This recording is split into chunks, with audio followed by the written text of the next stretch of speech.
Sweet சாப்பிட போகிறோம். அதான் போய் தனியாக போய் சாப்பிட்டு முக்கியமாக கேட்குறேன்னு சொல்லி எங்கே போகிறோம்? எப்படி ஃபோக்கஸ் பண்ணிட்டு இருக்க? வண்டியை ஃபோக்கஸ் பண்ணியா? வண்டி வண்டி ஃபோக்கஸ் பண்ணாத. ஏன் வண்டி இருக்கும்? ஏன்னா இந்த வண்டியில் இது எடுத்தோன்னா வந்து லைசன்ஸ் நம்ம இந்த வண்டி ரெஜிஸ்டர் பண்ணலடா.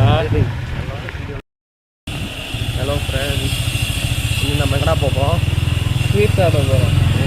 தனியாக போய் சாப்பிட்டு எங்கே போகிறோம்னு சொல்லிட்டு இன்றைக்கி வந்து இன்றைக்கி நிறைய பேர் சின்ன பசங்களாம் ஜெப்டோ ஓட்டுறாங்க. அந்த ஜெப்டோவில் ப்ராஃபிட் எடுத்தா அந்த ஜெப்டோ என்ன, ஸோ அதை பற்றி ஒரு விளாக் போடலான்னு வந்து ஒரு சப்ஸ்கிரைபர் கேட்டாரா?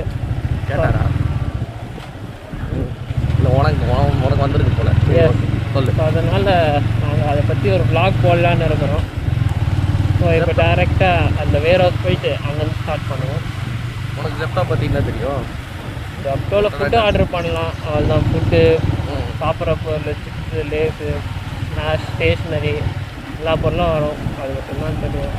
அது கிட்டத்தட்ட ஒரு டெர்ஷரி செக்டார் அது சர்வீஸ் பண்ணுறோம். இந்த மாதிரி நிறைய பேருக்கு ஃபுட்டு தேவைன்னா சீக்கிரமாக எடுத்துகிட்டு வந்து கொடுக்குறது, நேரில் வாங்குறதுக்கு டைமாக வரவங்களுக்கு, வீட்டில் டைம் இல்லாதவங்களுக்கு அவங்க வீட்டில் ஆர்டர் பண்ணிப்பாங்க. நமக்கு தெரிஞ்சது இவ்வளோ தான். உங்களுக்கு ஏதாச்சும் எக்ஸ்ட்ரா தெரிஞ்சுன்னா நீங்கள் கமெண்ட்டில் சொல்லுங்கள், நாங்களும் தெரிஞ்சுப்போம். ஸோ இப்போ நம்ம ஜெப்டோவை போய் பார்த்துருவோம் எப்படி இருக்குது, வேறு என்ன பண்ணணும்னு சொன்ன ஜெப்டோவில் எவ்வளோ ஏர்ன் பண்ண முடியும், ஏர்ன் பண்ண முடியுமா? பெட்ரோல் கொடுத்து முடியும். ஆனால் உங்களுக்கு உங்கள் சுச்சுவேஷனுக்கு ஏற்ற மாதிரி பத்துமா அது எப்படின்றது அவங்க போய் விசாரிச்சா தான் தெரியும். அவன் எவ்வளோ கொடுப்பான், அதுக்கேற்ற மாதிரி ஒர்த்தாக இருக்குமா. ஏன்னா ஒரு சில கடையில் செஞ்சுக்க, ஒரு சில கம்பெனி வந்து பார்த்திங்கன்னா 50,000 ரூபாய்க்கு வேலை செஞ்சுட்டு 20,000 கொடுப்பாங்க. அந்த மாதிரி இல்லாமல் இது எப்படின்னு விசாரிப்போம்.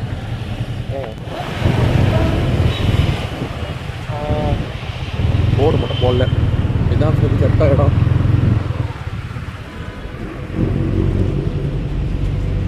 சரி, இப்போ அடுத்து என்ன பண்ணுறது?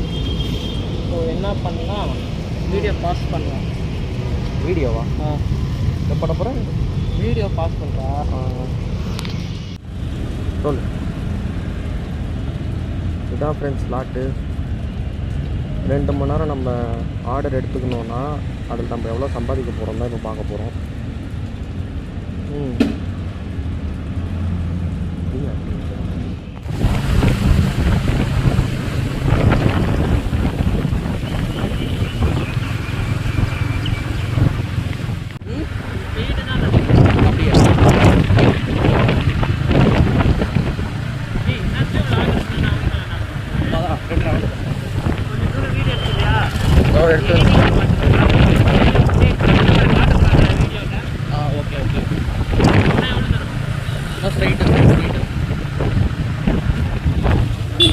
லொக்கேஷன் ஆர்டர் பண்ணிட்டு போட்டேன். கிட்ட வந்துட்டுருக்கோம்.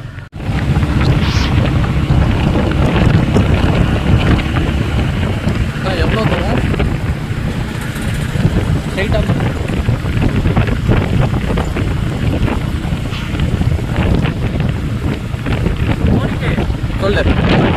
எவ்வளோ எடுக்கிறோம்? ஆமாம், 11 to 1 ஒரு ஆர்டர் டைமு. போய் 12 ஆக போகுது. 1 ஹவர் நம்ம ஆர்டர் பண்ணிருக்கோம். இன்னொரு 1 ஹவர் 2 ஆர்டர்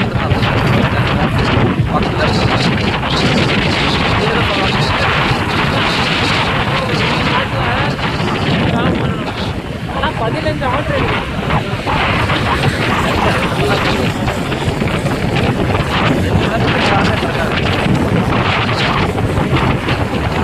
ஆர்டர் எடுத்துனா எவ்வளோ மணி ஆகும்? பணத்துக்கு எவ்வளோ பண்ணோம்? 2 ஹவர்ஸா? ஒரு நாள்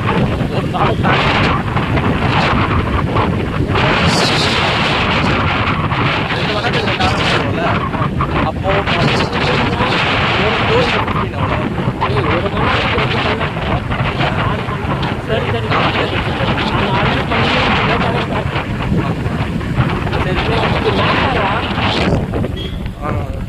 லெஃப்ட்டு. ஆமாம், ஆனால் இங்கே லெஃப்டே இல்லை. லெஃப்ட் எடுக்க சொல்கிறான்.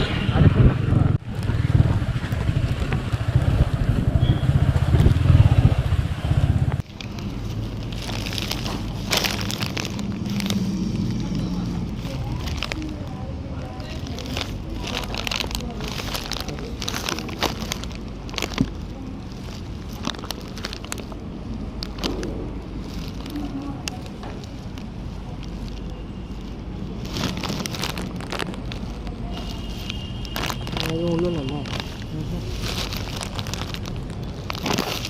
அங்கே எதுவும் இல்லை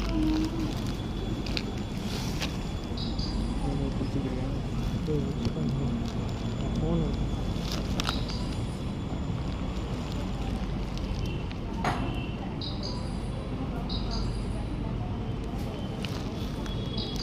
இருக்கா ப்ரோ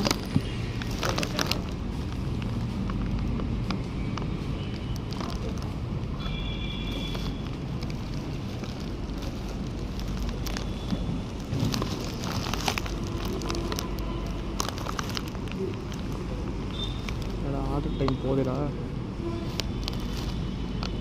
எவ்வளோ நிமிஷத்தில் டெலிவர் பண்ண சொல்லிங்க இல்லை இவங்க பார்த்து தான்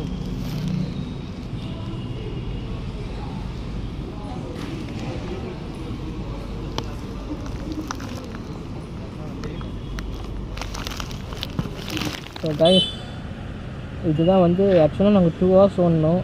பட் இந்த ஜெப்டோ வந்து 1 hour கணக்கு தான் காட்டுது 129. ஆனால் வந்து நாட் ஒர்த்து கைஸ். ஏன்னா கிட்டத்தட்ட எவ்வளோ கிலோமீட்டர் ஓட்டி இருக்குன்னு பார்த்தீங்கன்னா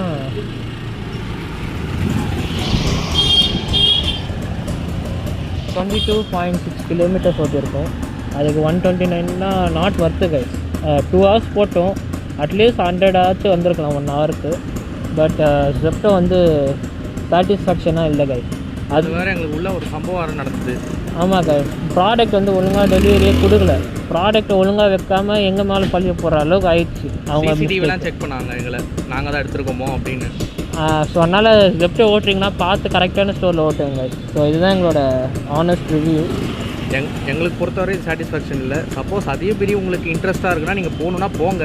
ஆனால் பொருள் எடுத்திங்கன்னா எல்லாத்தையும் செக் பண்ணுங்கள், எல்லா பொருளும் இருக்கான்னு உடனே செக் பண்ணணும். மிஸ் பண்ணிட்டீங்கன்னா அப்புறம் எல்லா பழியும் உங்கள் மேலே தான் விழும். அங்கே இருக்கிறவங்களையும் எங்களை சந்தேகப்பட்டாங்க, நாங்கள் தான் பொருள் எடுத்துகிட்டு போயிட்டோமோன்ட்டு. அப்போ பாருங்கள் எந்த அளவுக்கு இருக்காங்கன்னு.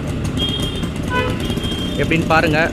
உங்களுக்கு இதே மாரி இன்ட்ரெஸ்ட் இருந்ததுன்னா போங்க. ஆனால் எங்களோட ஒப்பீனியன் கேட்டிங்கன்னா இது எனக்கு தெரிஞ்சு பெஸ்ட் ஆப்ஷன் கிடையாது. ஆமாம் சார், அதுக்கு நீங்கள் பேசாமல் ஏதாச்சும் ஒரு கரையில் போயிட்டாச்சும் நீங்கள் ஒர்க் பண்ணலாம். நான் பெஸ்ட்டு அதுதான் சொல்லுவேன். காலேஜை முடிச்சுட்டு ஏதாச்சும் ஒரு வேலைக்கு போய் சேருது. இப்போ ஜெப்டோலாம் போகாதீங்க. இப்போ உங்கள் ஹெல்த்து தான் இதுவாகும். 2 hours ஓட்டினதுக்கே செம்ம பாடி பெயினாக இருக்குது. ஸோ அதனால் நீங்கள் ஓட்டுறீங்கன்னா பார்த்து ஓட்டுங்க. ஆனால் மேக்ஸிமம் இதெல்லாம் அவாய்ட் பண்ணிக்கோங்க. ஒர்க் பண்ணிட்டு எக்ஸஸாக உங்களுக்கு பார்ட் டைமாக பண்ணுறீங்கன்னா, ஒரு ஒர்க்கு நல்ல ஒர்க் கிடச்சதுக்கப்புறம் எக்ஸஸாக உங்களுக்கு பார்ட் டைம் போகணுன்னா அப்போ போங்களே தவிர இதே மெயின் பார்ட் ஜாபாக யூஸ் பண்ணாதீங்க. அதுதான் சொல்கிறேன். ஆமாம் ஃப்ரெண்ட்ஸ், இது கொஞ்சம் மோசமாக தான் இருக்குது. அதுவும் இல்லாமல் அங்கே உங்களுக்கு நிறைய இன்செக்யூரிட்டியாக இருக்கும். இப்போ நீங்கள் ஏதாச்சும் ஒரு சின்ன நீங்கள் உங்கள் மேலே தப்பில்லைனாக்கா கூட உங்கள் மேலே எழுப்பானுங்க. இப்போது இன்றைக்கி கூட எங்களுக்கு அப்படி தான் நடந்தது. ஒரு பொருள் அவங்க வைக்காமல் நாங்கள் எடுத்துகிறோன்னு நினச்சிக்கினாங்க. ஸோ இந்த மாதிரி கொஞ்சம் நிறைய பிரச்சனை வரும். ஸோ நீங்கள் பார்த்து அதெல்லாம் ஃபேஸ் பண்ணிங்கன்னா ஓகே. சப்போஸ் இதேமாதிரி நீங்கள் ஆர்டர் போகிறீங்கன்னா பொருளை செக் பண்ணிக்கோங்க, எல்லா பொருளும் கரெக்டாக இருக்கான்னு. இல்லாட்டி உங்கள் மேலே தான் பழி விழும். ஸோ எங்களோட ஒப்பீனியன் படி இது நோ தான். எங்களுக்கு இது சாட்டிஸ்ஃபேக்ஷன் இல்லை. நாங்கள் ஓட்டின கிலோமீட்டர்ஸ்க்கும் யூஸ் பண்ண பெட்ரோலுக்கும் செலவு பண்ண பெட்ரோலுக்கும் இது சுத்தமாக ஒர்த் இல்லை கைஸ். ஓகே, சரி, ஓகே கைஸ். இது போல் வேறு ஏதாச்சும் லாக்ஸ் உங்களுக்கு வேணும்னா மறக்காமல் எங்ககிட்ட கேளுங்க. Tata, bye by.